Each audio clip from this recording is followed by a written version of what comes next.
श्री स्वामी समर्थ. स्वामी महाराज तुमच्या सर्व चांगल्या इच्छा पूर्ण करो ही स्वामींच्या चरणी प्रार्थना करते आणि आजच्या या नवीन व्हिडिओला सुरुवात करते. अन्नपूर्णा देवी म्हणजे अन्नाची देवता, समृद्धी, पोषण आणि तृप्तीची देवी. घरातील अन्नकण कधीही कमी न पडू देणारी शक्ती. शास्त्रानुसार अन्न हे पूर्ण ब्रह्म असते. अन्नच म्हणजे ब्रह्म आहे आणि त्या ब्रह्माचे सजीव रूप म्हणजेच अन्नपूर्णा देवी आहे. एक प्रसिद्ध कथा आहे. भगवान शंकराने जगाला माया समजून अन्नाचे महत्त्व कमी लेखले तेव्हा माता पार्वतीने अन्नपूर्णेचे रूप धारण केल्याने संपूर्ण विश्वातील अन्न नाहीसे केले. तेव्हा भगवान शंकराने भिक्षा मागावी लागली आणि अन्नपूर्णा देवीने जेव्हा भगवान शंकरांना अन्नदान केले तेव्हा त्याने मान्य केले, अन्नाशिवाय तप, ज्ञान, साधना काहीच शक्य नाही. याच कारणांमुळे काशीमध्ये अन्नपूर्णा देवीचे महत्त्व जागृत मंदिर आहे आणि देवघरात तिची मूर्ती ठेवण्याला विशेष महत्त्व आहे. देवघरात अन्नपूर्णा देवीची मूर्ती जर तुम्ही ही तांदळामध्ये ठेवलेली असेल तर तुमच्यासोबत काय घडत आहे हाच आपला आजचा जो विषय आहे.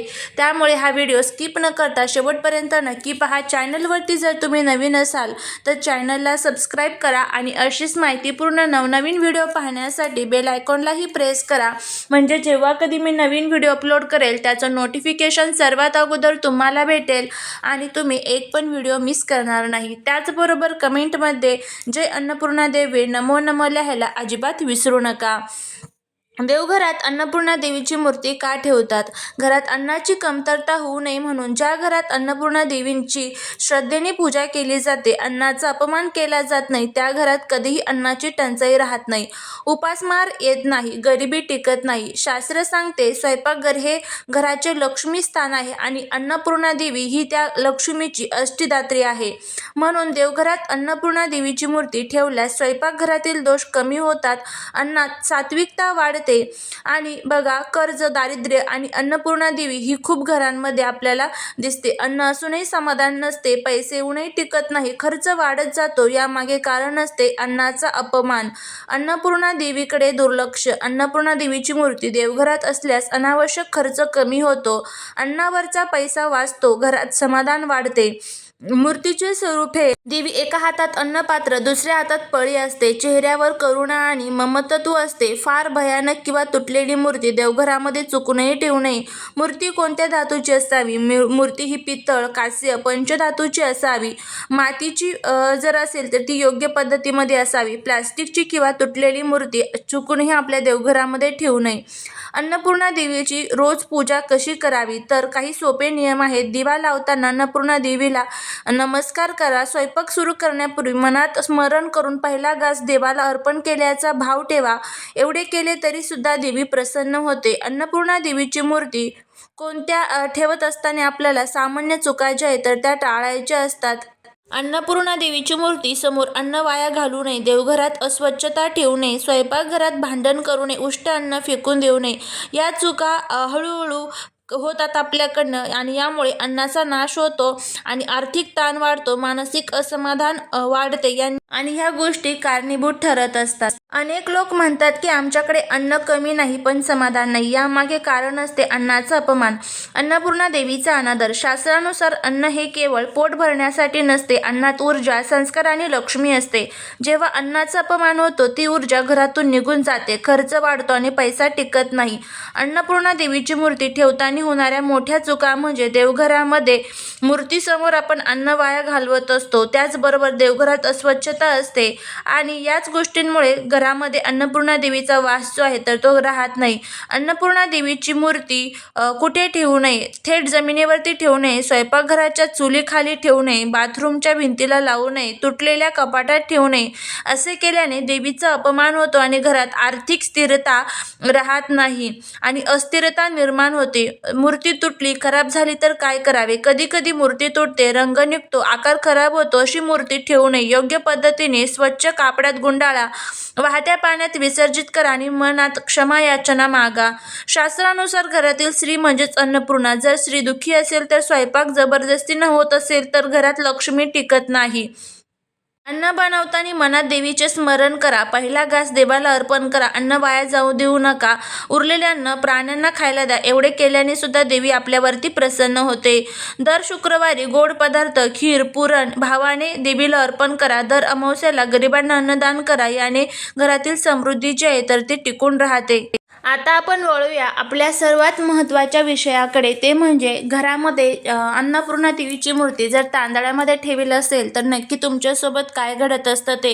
आता बघा, तांदूळ म्हणजे शास्त्रानुसार अन्नाचा राजा. तांदूळ हे लक्ष्मीचे स्थिर स्वरूप आहे. तांदूळ साठवण आणि समृद्धीचे प्रतीक आहे. म्हणून अन्नपूर्णा देवीची मूर्ती तांदळात ठेवली जाते. तांदळात मूर्ती ठेवल्याने काय होते तर घरात अन्न कपात होत नाही, खर्च नियंत्रणात राहतो, अचानक येणारी गरिबी टळते, अन्नाचा नाश कमी होतो. तांदूळ देवीची ऊर्जा धरून ठेवतो.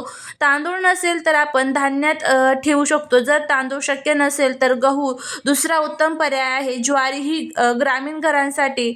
त्याचबरोबर डाळी, तुटलेले धान्य, खराब किडलेले धान्य यात मूर्ती ठेवू नका. चुकीच्या धान्यात मूर्ती ठेवल्याने दुष्परिणाम आपल्याला भोगावे लागतात. त्याचबरोबर मूर्ती जर आपण ठेवली चुकीच्या धान्यांमध्ये तर अन्नाचा नाश होतो, अचानक खर्च उद्भवतात, घरात असमाधान वाढते. तांदूळ कधी बदलावा तर दर पौर्णिमेला हा तांदूळ जो आहे तर तो बदलला गेला पाहिजे. पहिला जो तांदूळ आहे तर तो आपल्याला पक्ष्यांना खाऊ घालायचा असतो. त्यानंतर थोडासा तांदळाचा भाग हा आपल्या घरातील तांदळाच्या डब्यामध्ये तो थोडासा मिक्स करायचा असतो आणि नवीन तांदूळ आपल्याला द्यायचा आहे. उरलेला तांदूळ तुम्ही पाण्यामध्ये सुद्धा विसर्जित करू शकता. त्यानंतर तांदूळ जर खराब दिसायला लागला तर तो सुद्धा तुम्हाला लगेच बदलायचा आहे. पौर्णिमेची सुद्धा तुम्हाला वाट बघण्याची जी आहे तर ती गरज नसते. बघा, आई किंवा घरातील स्त्रीने डोळे बंद करून म्हणावे, माता अन्नपूर्णा, आमच्या घरातील अन्नकण कधीही कमी पडू देऊ नकोस. आमच्या घरात समाधान, समृद्धी आणि शांती नांदू दे. हा संकल्प खूप शक्तिशाली मानला जातो. तांदूळ बदलताना होणारी सामान्य पण मोठी चूक म्हणजे अनेक घरांमध्ये तांदूळ बदलताना जुना तांदूळ थेट कचऱ्यात टाकतात किंवा विचार न करता बाजूला फेकतात. हे अन्नपूर्णा देवीचा अप्रत्यक्ष अपमान मानला जातो. योग्य पद्धत म्हणजे जुना तांदूळ पक्ष्यांना खाऊ घाला, वाहत्या पाण्यात विसर्जित करा आणि माता अन्नपूर्णाला अज्ञानाने झालेल्या चुकीबद्दल क्षमा असावी असे म्हणा. ज्या घरात तांदळाचा आदर नाही तिथे भात वारंवार वाया जातो. हळूहळू तिथे अन्नाचा नाश होतो, खर्च वाढतो, समाधान कमी होतात. म्हणूनच अन्नपूर्णा देवीची उपासना करणाऱ्या घरात भाताचा कण सुद्धा वाया जाऊ देत नाहीत. अन्नपूर्णा देवी आणि अक्षदा म्हणजे तांदूळ प्लस हळद प्लस कुंकू. अक्षदा म्हणजे अखंड तांदूळ, हळद, कुंकू याचा अर्थ अखंड समृद्धी, आरोग्य आणि सौभाग्य आहे. अन्नपूर्णा देवी समोर अक्षदा अर्पण करणे म्हणजे माझ्या घरातील अन्नकण अखंड राहू असा संकल्प करणे आहे. शास्त्र सांगते श्री अन्न आणि तांदूळ याचा जो अर्थ आहे तो तोच म्हणजे अन्नपूर्णा तत्व. म्हणूनच हळदी कुंकू त्याचबरोबर व्रत, सौभाग्यविधी सर्व ठिकाणी तांदूळ वापरला जातो. जर स्त्री दुःखी असेल, स्वयंपाकात प्रेम नाही तर तांदळाची ही ऊर्जा निष्क्रिय होते. म्हणूनच अन्नपूर्णा देवीची मूर्ती तांदळात ठेवताना एक सूक्ष्म नियम आपल्याला पाळायचा असतो. मूर्ती थेट तांदळात रुतवू नये. छोट्या वाटीत तांदूळ भरून त्यावर मूर्ती ठेवावी, कारण तांदूळ म्हणजे अन्न. अन्नावर थेट वजन देणे योग्य मानले जात नाही. हा नियम पाळल्यास देवीचा वास कधीही काळ आपल्या घरामध्ये अनेक काळ टिकून राहतो. खूप लोकांना वाटते कर्जाचा किंवा अन्नाचा काय संबंध, पण शास्त्र सांगते अन्न नीट नसेल, खर्च नियंत्रणात नसेल तर कर्ज वाढते. अन्नपूर्णा देवी तांदूळ खर्चावर संयम ठेवते. त्यामुळे कोणत्या दिवशी तांदूळ विशेषतः महत्त्वाचा असतो तर गुरुवारी अन्नपूर्णा देवी, शुक्रवारी लक्ष्मी आणि अन्न आणि अमावस्येचं अन्नदान. शास्त्रानुसार तांदूळ नकारात्मक ऊर्जा शोषून घेते, म्हणून पूजा, हवन आणि संकल्प सर्व ठिकाणी तांदूळ वापरला जातो. अन्नपूर्णा देवीची मूर्ती तांदळात ठेवल्याने घरातील नकारात्मकता कमी होते. ज्या घरात तांदळाचा आदर केला जातो त्या घरात अन्नपूर्णा देवी कायम असते आणि जिथे अन्नपूर्णा देवी असते तिथे दारिद्र्य टिकू शकत नाही असं देखील म्हटलं जातं.